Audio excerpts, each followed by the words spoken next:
देश के प्रधानमंत्री नरेंद्र मोदी कुरुक्षेत्र पहुंच रहे हैं और इंतजार उस पल का जब देश के प्रधानमंत्री कुरुक्षेत्र पहुंचेंगे और बड़ी सौगात हरियाणा वासियों को मिलेगी। ये पंडाल मेरे सहयोगी दिखा रहे हैं। यहाँ पर देश के प्रधानमंत्री सबसे पहले श्री गुरु दरबार जो बनाया गया है वहां पर पहुंचेंगे और गुरु ग्रंथ साहब के सामने नतमस्तक होंगे, माथा टेकेंगे। हरियाणा के मुख्यमंत्री पहले आ चुके हैं और वो पहले माथा टेक चुके हैं। तमाम जो मंत्री हैं यानी कि केंद्र के जो मंत्री हैं, कैबिनेट के मंत्री हैं, वो यहाँ पर पहुंचेंगे, ग्रंथ साहिब के सामने नतमस्तक होंगे। अलग अलग पंडाल बनाए गए हैं, लंगर हाल बनाया गया है, जोड़ा घर बनाया गया है। अगर आप यहाँ पहुंचेंगे तो आपको अनुभूति होगी श्री दरबार साहिब अमृतसर की तर्ज पर, उसी तर्ज पर बनाया गया है। बाकायदा दूर दराज से संगत आ रही है, नतमस्तक हो रही है, गुरु के चरणों में माथा टेक रही है।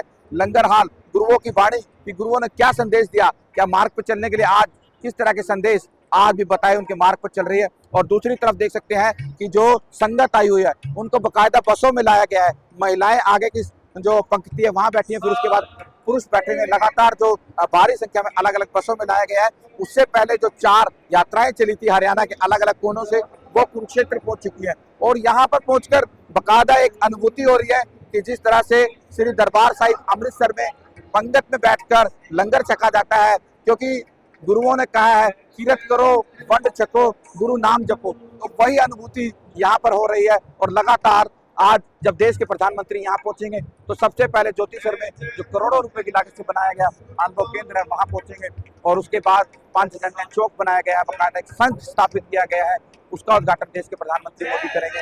और फिर उसके बाद जो ये मेन पंडाल है यहाँ पर पहुंचकर देश के प्रधानमंत्री नरेंद्र मोदी संबोधन देंगे और दूर दराज से संगत उनका संबोधन सुनने के लिए आई है। और फिर शाम के समय ब्रह्म सरोवर पर दीपदान की तर्ज पर यानी कि रंगीन आतिशबाजी और रंगीन लाइटों से सजाया गया ब्रह्म सरोवर, वहां पर महा आरती करेंगे और ब्रह्म सरोवर के जल का आचमन करेंगे। क्यों, आखिरकार देश के प्रधानमंत्री पहुंच रहे हैं तो इस मौके पर हरियाणा वासियों को बड़ी सौगात हरियाणा में देश के प्रधानमंत्री नरेंद्र मोदी के हाथों से होगी। अशोक यादव।